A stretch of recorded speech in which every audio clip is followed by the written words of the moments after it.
Your first thought is, what an odd man, as you find the clerk dancing his hands and proffering some sort of local greeting, no doubt. You can't really make out his words from this far.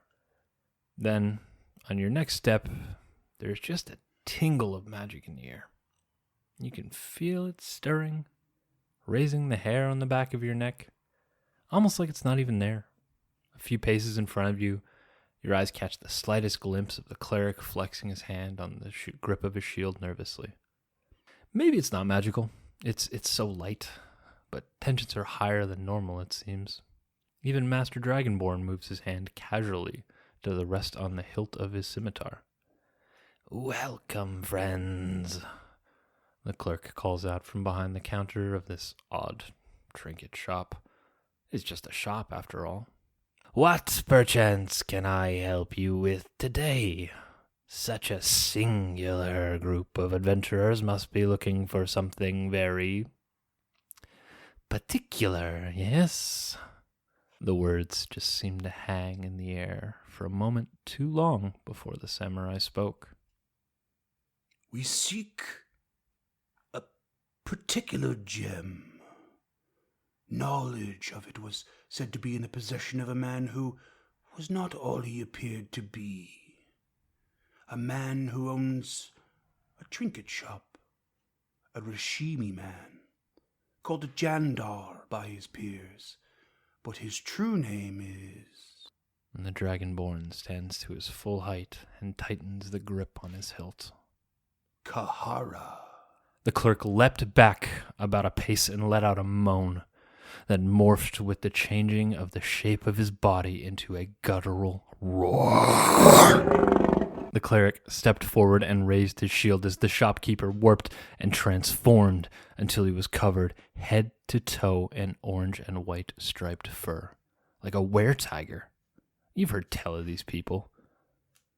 "You seek Kahara, do you? Not many know my true name, and I know of many gems. Allow me to remain here, and perhaps we can strike a deal."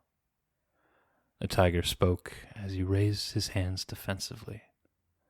And to your horror, you see that these hands appear to be on backwards. The fingers bend unnaturally away from the palms. Then you feel his thoughts press upon yours, and a light of knowing seems to flash in his eyes. As a jolt of horror, you know it's too late. "I see you, assassin," he calls over his shoulder as you raise your arms and begin the somatic components for Firebolt. A look of horror again creases your face, and you cannot help yourself. You cannot resist as an arc of flame strikes the elven rogue, and she falls visible again in a heap, not 3 paces behind the tiger man. "You shall not have Kahara this day." Roll for initiative.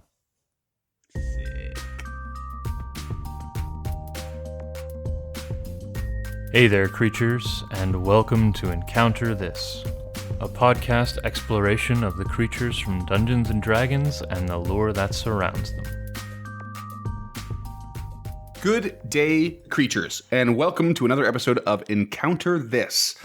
I am your co-host, Freeman Rakshasa Easton, and today, my co-host, James the Night Stalker, that is, the Stalker of Night, Kid, will be taking us through the Rakshasa, which is seen on the Monster Manual by Wizards of the Coast on page 257. Tell me about the Rakshasa. So the first thing I want to get out of the way is that I'm going to pronounce almost 100% of these words wrong. Fantastic. What I'm going to get out of the way, too, is I love the word Rakshasa. I think the first time you and I ever discussed them, we had a hard time pronouncing the name. Yeah.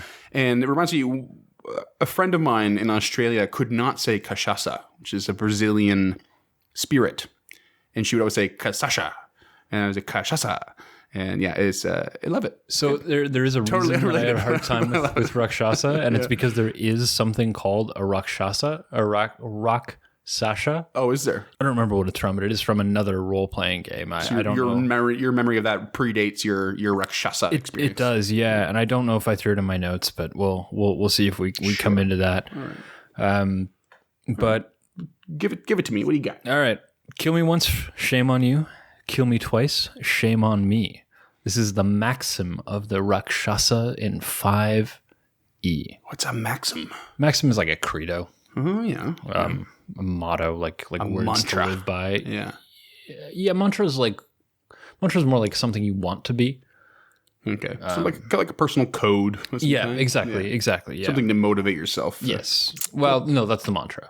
Personal code would be more like a maxim, Okay, cool. like glory, honor, et cetera, et cetera. Yeah, okay. Like words to live by, not idealized. Right, gotcha. Yeah. So Rakshasa really only want one thing, and that's dominion over others. They prefer delicacy and misdirection, and they just don't care for combat at all. They really don't want combat. Spoilers, they're wizards.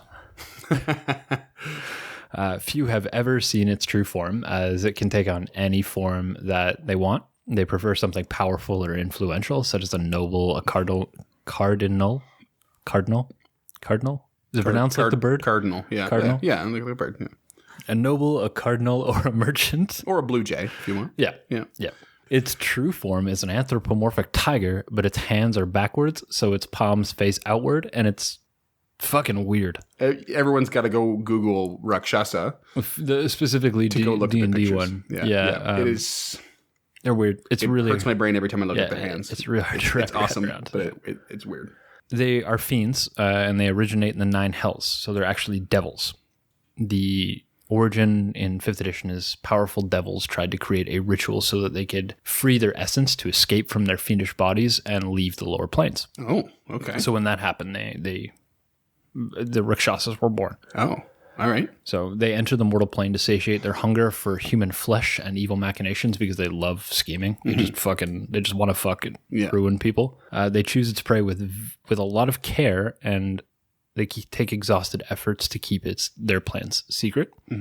So we're seeing a lot of parallels to hags already. Its death on the material plane means a painful and torturous return to the 9 hells, where its essence remains trapped until it can reform a new body, which could be months or years, because its demon body is now, or its devil body is now just gone. Right. So it's like the whole time it's trying to reform. It's pain, just and torture. in pain. Yeah. Crazy. When it's reborn, it retains all its memories and experiences of its past lives, and it will seek out revenge on the one who slew it previously. And if that target is unavailable, it will punish their friends, family, or descendants. Damn. Like it's a devil. They're That's some hag super shit. malicious. That's some hag shit right there, yeah. The only way to end the torment of Rakshasa is the same as any devil. Spoilers for our devil suite in 4 or 5 years. Is to kill it in the 9 hells.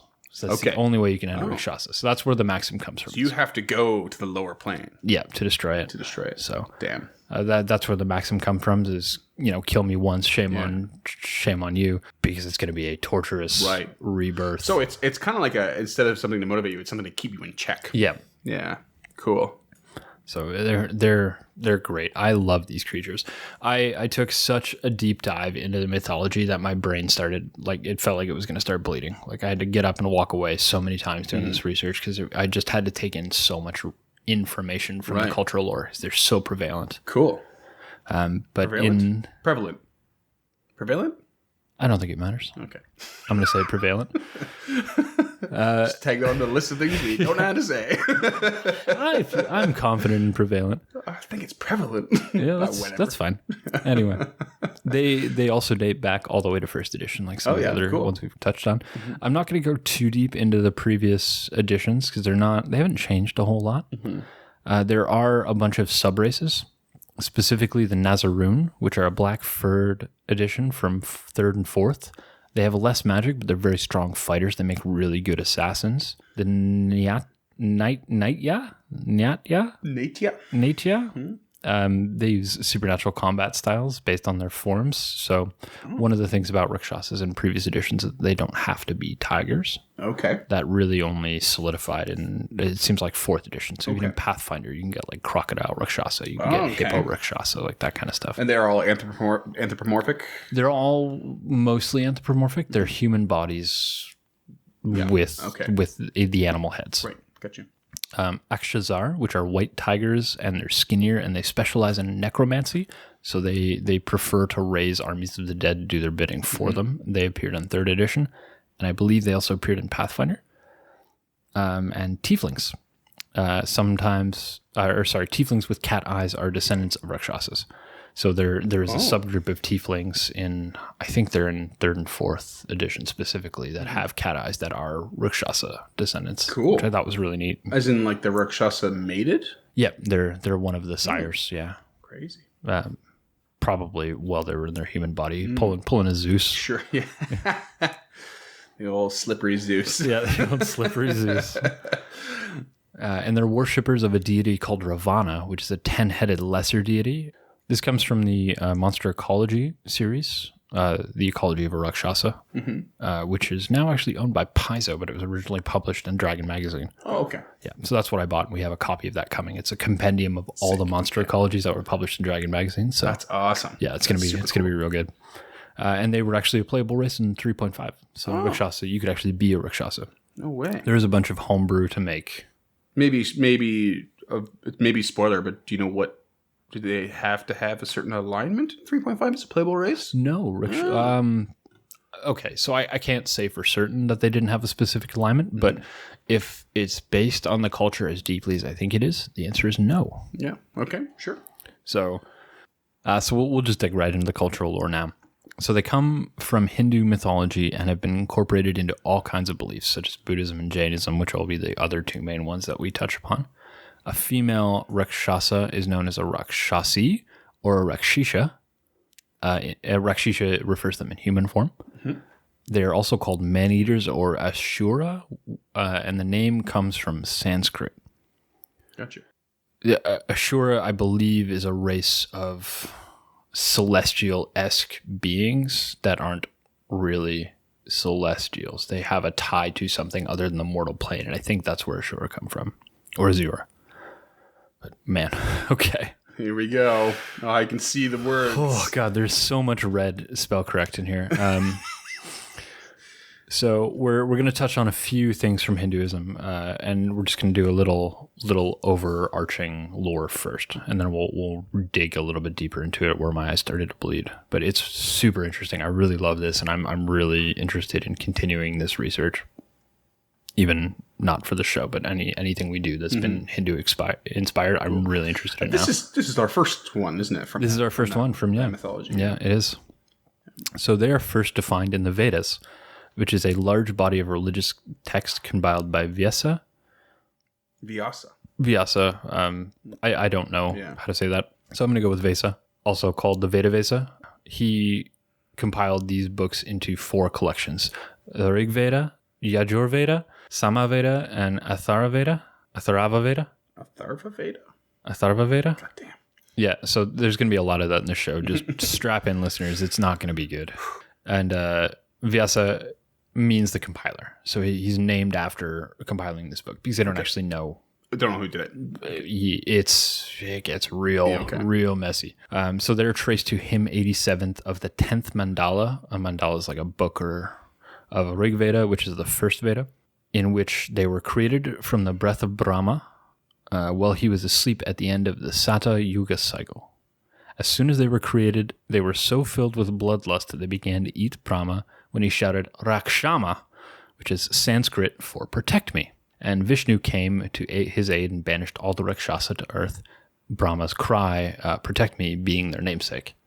Huh. So that's where Rakshasa comes from. It's a derivative of protect. Oh, crazy. And that was my name in the intro. Yep. Rakshama. Protect me. All right. So interesting. Brahma is the creator god of Hinduism. Sata Yuga is the first of 4 yugas where humanity is governed by gods, and this particular one was ruled by the goddess Dharma, who stood for morality. Rakshasas are described as ugly, enormous, fierce-looking beasts with 2 protruding fangs atop their mouth, and they growl like beasts that can smell human flesh. A few later depictions show them with flaming eyes and hair, and drinking blood with their palms, like Morbius from the 1990s Spider-Man TV show. Generally, they could fly, vanish, and they had Maya, which is magical powers of illusion, which is, like that word just broadly covers that category, which is super cool. And along with the Vedas, they are big players in two Hindu epics that make up the Hindu Itihasa, which means history, but literally translates "so indeed it was," which I thought was a really cool translation. That is cool. The Itihasa includes the Ramayana, the Mahabharata, and sometimes the Puranas. We're going to dig specifically in the Ramayana and the Mahabharata. So, Ramayana was attributed to Valmiki, the harbinger poet from 5th century BCE-ish. Valmiki is also called the Adikavi, the first poet. I cannot for the life of me figure out if the Ramayana was written before or after the Mahabharata. They kind of take place in the same time frame. So the Mahabharata takes place in a super long time frame. And the Ramayana takes place in a relatively specific one. Okay. So I'm going to quickly summarize it. And I'm going to do a bad job of it. It is the life of Ram. He's a legendary prince of the Koshal kingdom and follows his 14-year exile to the forest by his father, King Dasharatha, by the request of his stepmother, Kayaki. And he traveled across the forests in India with his wife Sita and his brother Lakshman. Sita is kidnapped by Ravana, king of Lanka, and this results in a war. So Ravana is the 10-headed god from the Paizo lore. Right. Okay. Okay. Yeah. So in the Ramayana, the kingdom of Lanka pitted an army of Rakshasa against an army of Varna led by Ram or Rama. It can be both. Varna are like monkey-like people that have some sort of holy connection, and they're led by King Sugriva. Varna are also Ashura, as far as I can tell. I am super prepared to be corrected on any of this. So I think the first and most important Rakshasa in the story that we need to talk about is one called Kumbhakarna. He's the brother of King Ravana and said to have been voracious and monstrous of size. In the story, it tells that he's killed and ate many monkeys, monkeys being Varna in this case, and yet he's only described as being of good character, which I thought was really interesting. He also slept through the final battle before marching out of the captured city, upon which he was immediately swarmed by Varna, including King Sugriva, who he carried off. But eventually he was killed by Rama and Lakshmana using a Brahmastra. So I didn't dig too deep into those because that is a whole nother thing. Brahmastra, and there's a couple of there's capitalized Brahmastra, and there's a Braham and Astra, and there's this whole subcategory of celestial weapons. It's just mind-numbing. Yeah. So the story features several prominent Rakshasa. I can't even say Rakshasa anymore. Rakshasa. Vibhisana is the brother to Ravana, who, when Ravana kidnapped Sita, was the one who advised Ravana to return her to Rama. When Ravana refused to return Sita to her husband, he eventually defected and joined Rama's army. So he falls under the category of good Rakshasa. And then at the end of the war, Vibhisana takes over Lanka. There's Prahasta, who's the leader of the Lanka armies and is reborn as Purochana. I thought that was going to be relevant, so I put it in here. It didn't turn out to be. No? Okay. Yeah. This one's pretty interesting. Is Atikaya, he's the son of Ravana, who was also slain by Brahmastra by Lakshmana, and it was believed that along with his brother Trishira, they were reincarnations of the two demons Madhu and Katihaba, who were killed by Vishnu after the creation of the world. It is said that these two demons stole the Vedas from Brahma and threw them in the ocean. So the Vedas are the religious texts that we covered in the beginning here. Yeah. So I thought that was really interesting that they're in there.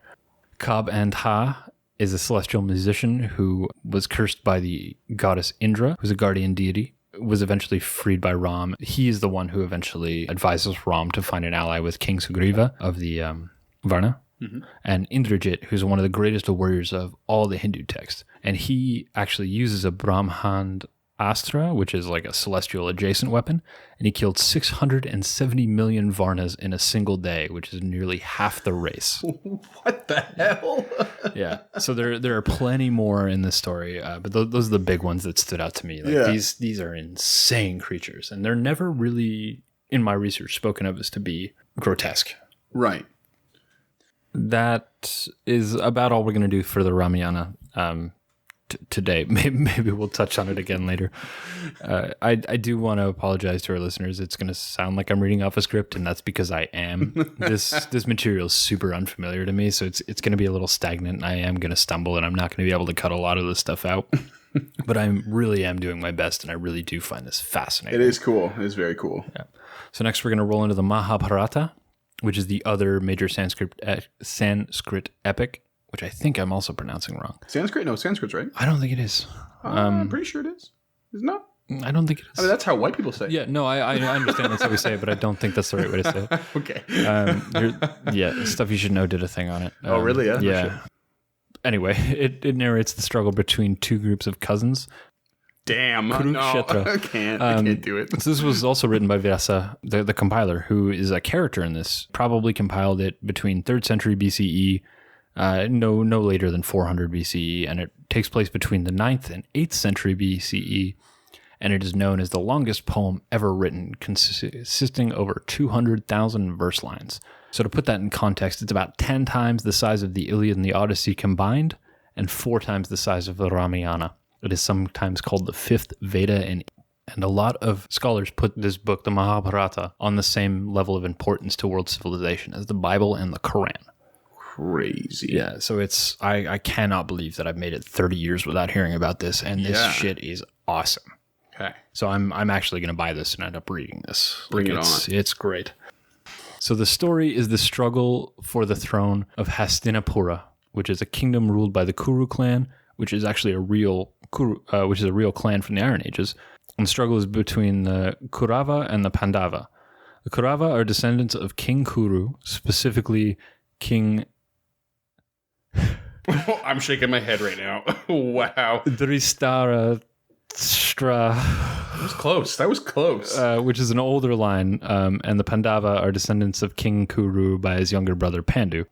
So the Kurava have their oldest son, Duryodhana, is younger than the oldest son of the Pandava, Yudhishthira.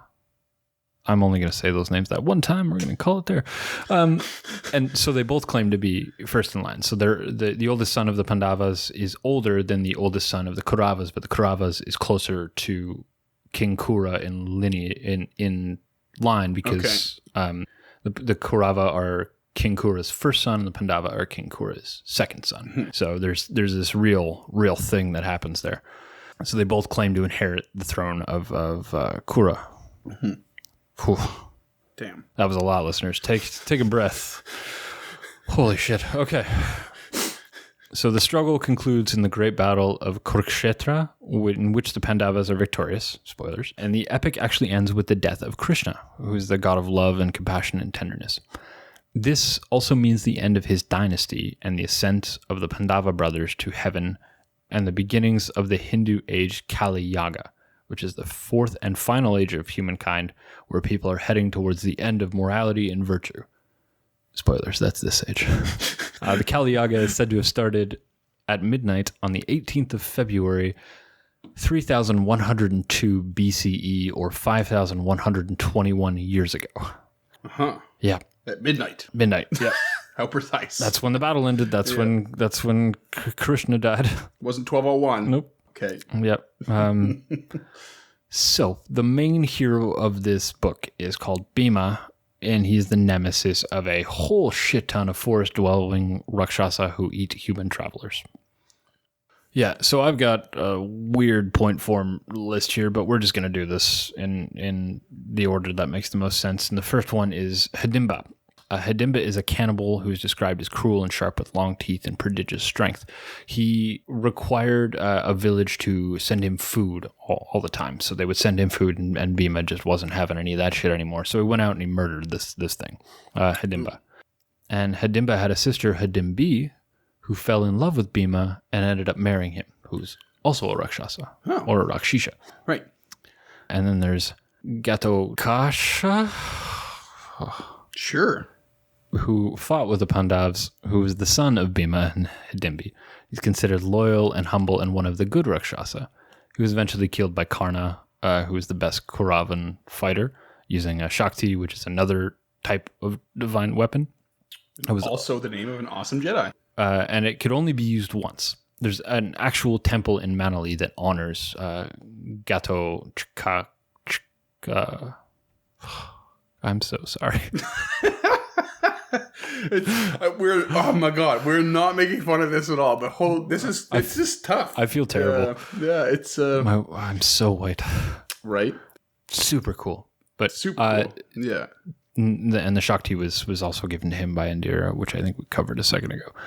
The next one is Bakasura, who is a cannibal who wrestled with Bhima and Bhima broke his back and killed him. In that order. Okay. Yeah. Good order. Yeah, oh God.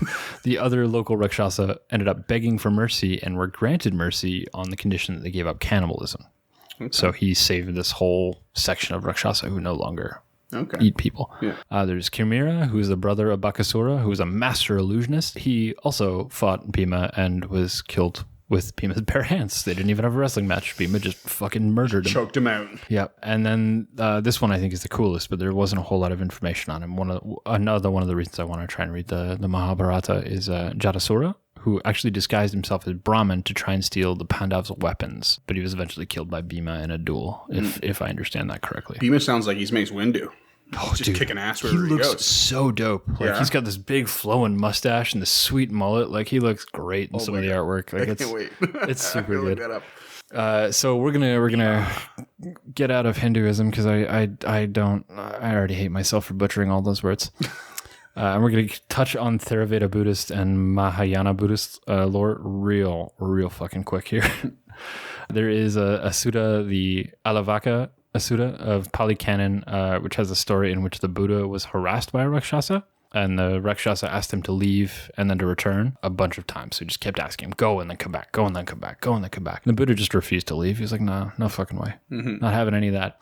So the Rakshasa threatened him with physical harm if he could not answer the Rakshasa's questions. After all of the questions, the Rakshasa was eventually convinced of the Buddha's divinity and became a follower. So one of the Buddha's 10 titles is Parisa Dhamma Sarati Sata Deva Manasuma Buddha Bhagahavati, which I think is actually pretty fucking close. You had almost all of those. Yeah. Yeah. I practiced this one. Manu Sanam, I think is the one you didn't know. It's fine. But it means the teacher of gods, men, animals, and Rakshasa. Huh. So I thought that was pretty cool. Cool. In Mahayana and Buddhist lore, there's a chapter 26-ish of the Lotus Sutra, which includes the Buddhist talking to a group of Rakshasa daughters who swear to uphold and protect the Lotus Sutra and their followers. I looked so hard, and I have no fucking idea what the Lotus Sutra is, who their followers are, and what it means. Mm-hmm. It seems to be a self-referential roadmap to becoming a Buddhavista through parable, but goddamn. Seriously, fuck, dude. Yeah. Because I just it hurts me. So without reading it, I can't accurately summarize it. Right, so if anybody out there can summarize the Lotus Sutra or recommend a copy of the Lotus Sutra for us to read, I'd be very interested. Spoiler: I'm not a Buddhist. This is there's a lot. I read the cliff notes for each chapter, and I still have no idea what this is about. Mm-hmm. Like there's no summary that I could find. Like I scoured the internet for hours. Mm-hmm. So we're just going to pass right by that. I guess. All right. We're just going to quickly touch on Jainist lore, where Rakshasas were actually a kingdom of civilized vegetarian Vidyahara who worshipped Tirthankara, who is a savior and spiritual teacher of the Dharma, which is the righteous path, as well as someone who conquered the samsara on their own and made a path for others to follow. So samsara is the Jainist cycle of life and rebirth. Mm-hmm. So essentially they just fucking guided the path through that. And the Vidyara are the Jainist magical race that include Rakshasas and Vanara. The same as the Ashur, I think, is how it's pronounced in Hinduism. Mm-hmm. So the differences between D&D and real world lore is fucking all of them. Like there are some references that touch on Rakshasas having backwards hands when they're in human form. Oh, okay. In the Hindu and Jainist lore, but I didn't come across those. That's all hearsay to me. Okay. So from what I found from a forum post in the backwaters of the internet that I'm not even going to bother to reference is that they are apparently directly inspired from an episode of Kolchak the Night Stalker called Horror in the Heights. Oh my god! So that's apparent. Like there is a quote of Gary Gygax admitting this, that he was a big fan of Kolchak the Night Stalker, and that's where the Rakshasas come from. He's specifically a big fan of this episode, which I think is season 1, episode 11. It is very, very hard to find. Yeah. There is a copy on YouTube without sound. I tried to torrent an episode, and I did not try and torrent an episode to try and watch it because I want to see it, and it's. I don't know. Yeah, crazy. So that's where in earlier. Why you're the Night Stalker in the intro. Yeah. and in earlier editions, they were weak to holy crossbows, because that's what Kolchak kills the Rakshasa with in the episode. Is a holy crossbow. Shit, you not. They were specifically weak to a holy crossbow. Wow. Yeah, it's super good. So we all love Gary Gygax, but come on, All right. That is way worse than you stumbling through all of those names horribly. He just took a really deep lore from this incredible culture, and instead of using it, he used a shitty Kolchak TV episode version. Yep, there are only 20 episodes of this TV show. It aired between 1975 and 1976, so it's the right time. What the hell, dude? Yeah, it gets better. Oh no. I have not found a single reason why they appeared as tigers in D&D. I can't figure that out either. Yeah. I mean, there was that one of us who said they were fanged and beast-like. But the fangs are protruding up, so Tusk-esque. So if you look at if you look at the early depictions of Rakshasas, they do really kind of look like orcs. Mm-hmm. You have seen them, listeners. You've seen photos of these things. So the best that I could come up with is that it probably comes from what... Okay. I also have no reference for this, but it's something that I have heard and seen before, is that tigers in India were regarded as dark sorcerers. So there's this myth in India that tigers are dark sorcerers. No way. Again, I have no proof or no evidence to back that up. I couldn't find anything on the internet, but that's what I have heard, is that there's this ancient Indo lore that tigers are dark sorcerers. Right. I just quickly looked up the Hindu Rakshasa, the images. It gives a very Oni kind of look. Yeah, it really looks like a Japanese demon. Yeah, it's very much so. Super way older. Yeah, crazy. Yeah, so I don't know if we'll find that in Japanese lore, or the Oni, sorry, but I think the Mahabharata was translated to Chinese very, very early, so I'm wondering if that's how it made its way across. Mm-hmm. Or maybe people are just afraid of humanoid figures with tusks coming out of their bottom jaw. Weird, yeah. No one likes someone with an underbite. I guess not. Can't be trusted, apparently. Strange. Freeman's views do not represent those of the encounter. No. Yeah, so the main differences are basically everything other than the fact that there's some sort of demon that has been kicked out or managed to escape or banished to our world. Like that's the main thing, is that there are these entities that have either been cast out or are trying to escape. And I found a lot of ties through the internet to the city of Brass. Yeah, City of Brass. Whichever one's in the Plane of Fire. Yeah. But I don't know where the fuck that comes from at all. Huh. I didn't dig too deep into that, but I thought that was an interesting connection. So I'm wondering if any of our listeners out there know where that is, or if that's just because the elemental plane of fire is kind of pseudo-Indo lore, because the city of Brass is from Indo lore. Right, yeah. So I'm wondering if that's where that connection comes from. As for the backwards hands on the were-tigers, which they specifically do not have in Hindu lore, they have backwards hands when they're in their humanoid form, like we talked about. Right. I found a forum post that I can't source, but it made me laugh, and it was that the first post was asking why they have backwards hands. The immediate reply was it's because the artist can't draw hands, and they cited an artist, and I don't want to call him out, but they cited a specific artist. They're like, he just can't draw hands, so they just drew him backwards. And then the third post was, he draws a hell of a pouch, though. And there were 4 sentiments echoing how good this dude draws pouches. It's So good. Pouches. Yeah. Oh my god. If I can find it again, I'll link it in the show That'll be notes. awesome. Make you look for it. But I laughed. God damn. Sometimes you just gotta love the internet. Yeah, it was super good. Good times. Speaking of dark sorcerers, I think we need to pour one out for all of the fallen names in that. I feel so bad. I'm so ashamed. Well, I mean, hey, English is barely your first language. That would be sarcasm. Yeah, we're unfamiliar. We're unfamiliar with any and all of that. Yeah, please correct me on those pronunciations because I want to learn. I want to make. I want to learn this. I'll often tell you guys to leave me the fuck alone, but I want to be better at this because I really do want to read more and learn more about. Yeah, it's cool. Like that is some really cool story shit. It was actually a little bit hard to follow. Not because your mispronunciations, but because it's they're words and names that are so unfamiliar. Yeah. That it becomes difficult to like remember what they are and like the combination of sounds and vowels.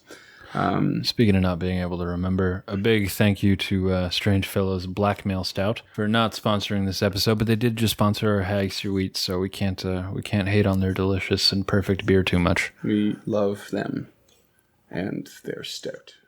And thank you for making it. If you ever stop, I'm going to be very upset. And I will use this as a platform to wage war. All right, so we've got all of the lore behind us. Let's do mechanics. Mechanics. They're pretty sweet, actually. I part of me wants to just be like, they're fine. But I really, there's some cool shit in here. Mm-hmm. So they're a CR13 creature. So I think they're the biggest one we've ever covered. They are definitely the biggest one we've ever covered. Yeah. 110 HP. Okay. Nothing. Yeah. 16 AC. Nothing. Mm-hmm. They speak Common and Infernal. Mm-hmm. Makes sense. Sensible. They're medium fiend, lawful evil, which is consistent with their devilish origins. You got a +10 to deception, +8 to insight. Mm-hmm. They're vulnerable to piercing weapons wielded by good creatures, hence the holy crossbow. Oh, that's in 5e. Yeah. Oh my god, why? That is right up there with Yeti speaking Yeti. Dude. That is the dumbest thing. 5e is just a love letter to previous editions for noobs. God. Piercing weapons wielded by good creatures. Oh, that is painful. Painful. Yeah, it actually, I'm looking at the book right now and it says that under damage vulnerabilities. Oh, yeah. That hurts me. Spoiler alert, homebrew, I would remove that instantly. Yeah. Super good. Super good. So the cool thing is they have limited magic immunity, which I don't think I've ever come across before. So they're immune to spells of 6th level or lower unless they want to be affected. Whoa. Yeah. They also are immune to the usual damages from non-magical sources, BPNS. Bludgeoning, piercing, and slash. BPNS. I always shorten it to BPNS. It's just all you said B-penis. No, just B-penis. B-penis. And on top of that, they have advantage on all saves versus spells and magical effects. So anything above 6th level, they just have advantage on saves. So, but there's only 9 level of spells. Like, they're straight up immune to anything 6th level or lower. Unless it wants to be affected. Wow. Yeah. And they're only a CR13. It gets, I want to say better, but... Yeah. So they have an 8 spell casting, which is DC 18 +10 to hit. The spell list is kind of weak, if we're being honest with each other. They do have Dominate Person, which is a great one. So they can do once per day, Plane Shift and True Seeing once per day, which I hope I captured some of those in the intro. Yeah, absolutely. And then, some other fine spells 3 times per day, like Detect Magic, Invisibility, Major Image, Suggestion. Like, they're fine. You guys know how I feel about villains having PC spells. So their attacks, they don't like to be in combat. However, they do have multi-attack, which is fine. Their claws are a +7 to hit, 2d6 +2 slashing. Okay. Again, fine. Yep. I know you're probably thinking, how does this really be a CR13 creature? Mm-hmm. And the immunity to magic is fine. But where is its offense?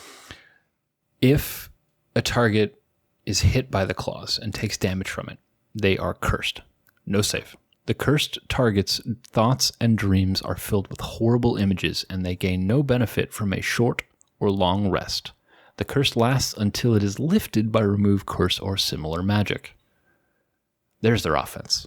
Fuck me. Right? So, I mean, remove curse is a 3rd level spell.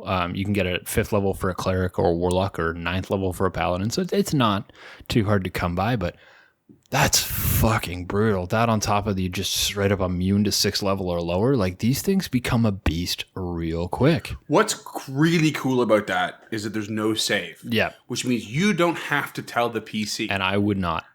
You would so hold that back. Yeah. And then you just be like, next time you sleep, it's like, yeah, you got nothing. You don't get healed. You get none of your spells back. Nothing. Like, no hit dies. Screwed. No extra action surges. No second wins. You know there'd be a wizard sitting there like so angry at you because they just cast a bunch of shit at this Tiger Man person and none of it worked. And the Tiger Man just plane shifted away at the end of the combat because that's how they do. Gave them a swipe, took off. And now, not only did they waste all their spells on it, that didn't work, they can't get them back.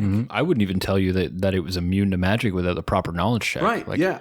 And then, just, and from there, you're looking at like, okay, what's gone wrong? What can I do? You got to do the challenge. And if you fail those checks, you don't know you're cursed. Not only that, you have now become the enmity of this Rakshasa, whether you killed it or not. Right. This thing is now going to hunt you down. And if it doesn't kill you directly, you will die of exhaustion in what, 6 days? 6 days, yeah.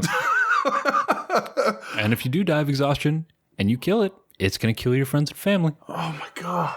Like these are a campaign villain. Like a minor campaign villain, but these are a campaign villain. They pop in, fuck your whole day up, and piss off. Well, fuck a couple of days up, I would think. And then... Unless you got a cleric in the party, like then, you could be fucked for a while. Yeah. Because cleric have divine spellcasting. They could just take a long rest and choose remove curse. Right. Unless they're cursed. Unless they're cursed, they can't... Oh my God. Yeah. That is insane. Yeah. So if you want to take this to the next level, you target that cleric with that curse immediately and then look out for a warlock because they could take it. I don't know why a warlock would. So this wasn't all that long ago. You and I were discussing about, how much we should, do our research when it's not our turn to present. And, we agreed that we should do a little bit more just to make sure that we have an easier time with some banter. I remembered reading about these guys and thinking they were so awesome. And it was a very long time ago. So I kind of just, I definitely just didn't. Yeah. And I was like, I remember the backward hands. I knew that they could take any form, and they were scheming. And I did remember like that they had to be killed in the lower planes. For sure. None of that's supposed to be. I have no memory of this. No, I have played. I've run a Rakshasa with you guys. I remember. We'll get into that in the homebrew. But I've never run a Rakshasa in combat, and I would fucking ruin you guys if I did. So it would just be major illusion, suggestion, claw, invisibility, plane shift. Game over. Combat done. Oh. These are what Heg should have been. Yeah, I agree. Yeah, these are amazing. This is crazy. They don't want to confront you. They want to scheme. Yep. They don't want to be in combat, but has got the tools to really get away and really... But invisibility, sneak up, claw that cleric, step back, invisibility, because they can do it 3 times per day. Step up, claw your fighter, step back, plane shift, done. It would be hard not to be a cruel DM. I think you have to be. Like these are devils that have to be played like devils, and I love that. This hurts my brain. It's so good. I love how good these are. Yeah. I think we will not praise creatures this much on most episodes. Like normally we kind of shit on them a little bit, but the way these things are built, they are built to destroy parties. Right. Not permanently, but like these will hamper a session. Your players will go home angry for weeks. Be careful. The lesson in this is be careful using this creature. Be very, very careful. Like don't be malicious when unleashing this thing. Like this should be like the ride program in Ontario. Like it's not to catch you when you've been drinking and driving. It's to make you afraid of drinking and driving. Right. Yeah. These things are to put your players back in line if they step out. Like again, first round of combat, invisibility. Second round of combat, movement, slash. Third round of combat, step back, invisibility. Fourth round of combat, plane shift, done. Like, woof. This oddly enough makes me think of in our Pathfinder campaign with Remy, and one of the last things that happened, we haven't played in a while, one of the last things that happened was he got a curse, a permanent curse on him that made it, he had a 50% chance to ever act, ever. Yeah. And I don't think it's permanent. no, it was permanent. It was a permanency curse. I remember that. Really? I remember thinking, holy shit, that's big. That's crippling. It is crippling. And he basically did nothing the last time he played because the previous session he had gotten this curse. And Remy was literally the perfect person to put that on because he was just like, yeah, okay. Yeah, like, so chill about it. It's so chill about it. I was like, man, it is literally crippling. I'd be so mad. Most players would not be okay with that. He just didn't give a shit. It was great. But like, oh man, like I wouldn't know what to do. I wouldn't know how to respond. I've never had anything that brutal happen to any of my characters. So if the dice roll in your favor, you could cripple an entire party for ages. Mm-hmm. Ages. Oh man. So good. Okay, that's enough gushing about that. Yeah, I guess. no, it's great. Again, I don't have any audience stories that came in. We're not popular enough yet. Not yet. They will be. It'll come. But what about you? You ever used one of these casts? I've never used one. My only experience was the one you had in our. It was our very first campaign. Yeah, Myron. I was his name was Myron. I was playing B-Rock, the half-orc barbarian, who I had purposely made to be the dumb guy, who made no decisions or hardly made decisions, so that the other players who were brand new, to help immerse him in the game. Yeah, Freeman was the only player who had ever played before. Yeah, including myself. Very familiar with the concept in general. I barely played before, but like I was, more attuned to the whole thing than I guess anyone else. But I remember meeting Myron, and I foolishly decided that B-Rock thought his name was Moron, and he got punished for that. I don't remember exactly what happened. He basically just threw me across the room or something. I think he just threw you across the room. With like a mage hand or something crazy like that. I homebrew everything, and I kind of always have. Yeah, he used a magic like telekinetic thing and just like picked me up and tossed me. Yeah. Nothing crazy, but he was like, shut your mouth now because I'm not having it. But that's all I really remember about Myron. Yeah, I guess you left about halfway into that campaign, but he played a big part in that. He was a friendly Rakshasa to the PCs, and they fucking loved him. He was their like go-to. Mm-hmm. I remember him being on our side. I remember later on reading about Rakshasas and thinking, what the hell did James have up his sleeve for that character? Nothing. I just thought he was dope. I've always, I saw a picture of Rakshasa. I'm like, that's fucking sweet. I want to play one of those. So he was the sorcerer for the house sorcerer for the Knights of Tears, like their high librarian. So his thing was he wanted fucking knowledge and respect. Right. Yeah. And he got it. We didn't quite conclude that campaign because one of our players dropped out at like the second last session. But he was going to end up becoming the High Lord of Tyr. Right. Okay. Crazy. Yeah. Yeah. Super good. But yeah, no, I've never used them myself. I'm definitely so intrigued now. I'd love to employ them somehow. It would be really hard to do it without being truly brutal. Yeah, I think so. But I like that Myron for you was this we say high librarian. Yeah, I really like the idea of him just like voraciously collecting knowledge. Mm-hmm. I don't know why. I have, this is relatively off topic, but I had a small moment in my Australian campaign that the players had to access a library, and you kind of just reminded me of that. Where was it a giant owl? It was protected by no. It was protected by a sphinx. Oh, cool. Or a gynosphinx, just like the female one. And I think it's gynosphinx. We don't know how to say anything. No. But in you take anything away, it's that we don't know how to pronounce a goddamn thing. We're Canadian. We barely know how to pronounce English. Or French. It was protected by a sphinx who, if I remember correctly in the lore, that they are protectors of knowledge and that sort of thing. So it's this like sort of magical arcane library, and it was maintained by a Yugoloth. Oh. Specifically an Arcanoloth, who are like librarians, if I remember correctly. I don't know if you touched on it. I don't think you did. But fiends have a true name.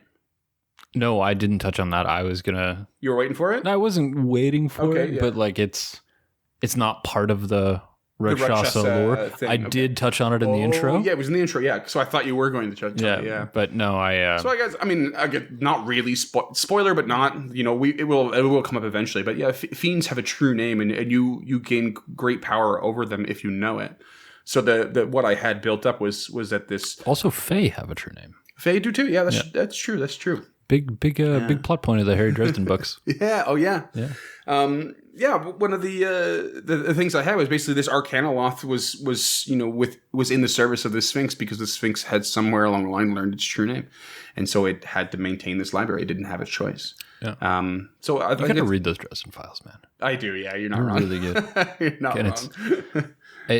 So just to take it one step further with the Dresden files, because he does take it one step further, and it's not only do they have to know your true name, they have to know how you pronounce it. Oh, So like when Harry, his full name is Harry Copperfield Blackstone Dresden. So when he gives his name away, it's how he pronounces Harry. Right. It's how he pronounces Copperfield. right. It could be Copperfield, Copperfeld, Copperfield, or whatever inflection is on it. The enunciation. It's the inflection and the enunciation have to be correct as well, which I love. That's super cool. Yeah. So you basically had to almost perfectly mimic the sound. Yeah. Early. I like that. Because I your like that a name lot. belongs to you, and they really put a lot of power into a name. Yeah. And they touch on it in every book. They're so good. Get an Audible subscription. It's read by Spike from Buffy. I had one, but I was cycling them so much that. Is this going in the show? No. I mean, maybe. Who knows? Well, what time we at? We're still under an hour. Yeah, we can have some banter. Yeah, it's Whatever. fine. Yeah. Our listeners love us. Mostly because they're friends and family. Yeah. They're obliged to. Yeah, so I also haven't used one in combat. And I haven't really thought about how they would fit into my world at all. Do you have any ideas how you would homebrew these guys?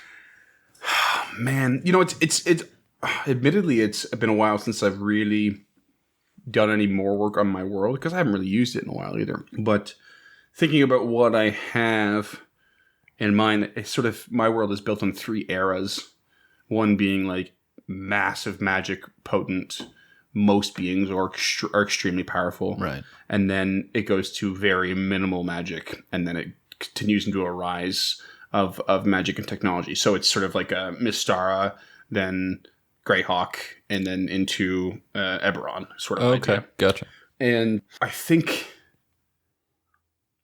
based on them being devils that Yes, they're both. spend their time trying to get themselves out of where they're at. Like that to me in my head makes it sound like it takes a long time for them to establish it. Even the first time, right? We already know it takes months or years for them to come back if they die. So I feel like it would have to be far down the road. I feel like I would plug it in to the middle era, which is where I originally played the campaigns in, or DM'd the campaigns in, where they are one of those oddities of like powerful magic where you would very, very seldom see. All right, I think that's going to do it for us today, listeners. Thank you again for listening to me absolutely fucking butcher I don't know if I would have done any better. Sanskrit and Prakrit are the 2 languages that most of those words came from. So, Well, we've already offended the Welsh. And anyone of Gaelic descent. Yeah. And now we've just put on a huge demographic of people to be offended. the entire Indo region. Yeah, we should just get a map. Start coloring in places we've offended. Or I imagine we've offended anyway. But if we did a great job, let us know. If we did a terrible job, also please let us know. We would really appreciate phonetic spelling of 100% of those names. If you want to do that, you can reach out to us at info@encounterthis.ca. You can find us at our home on the web at encounterthis.ca, where we will have a blog post with show notes and the reading list websites coming along. Under construction. Under probably permanent construction. The reading list is a lot more work than we thought it was going to be, but it looks good, and it's great links. Those are almost all Amazon affiliate links, so if they bring you to Amazon, if you buy through those links, we get a little bit of a kickback, which is nice. And if you subscribe to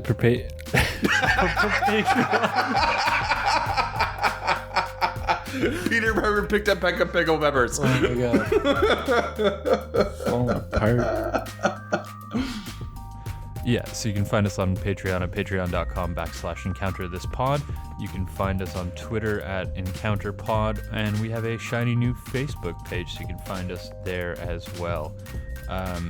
That's going to do it for us today, and we hope you enjoyed Rakshasas. See you next time for unicorns. Thanks for listening. Keep that. Okay.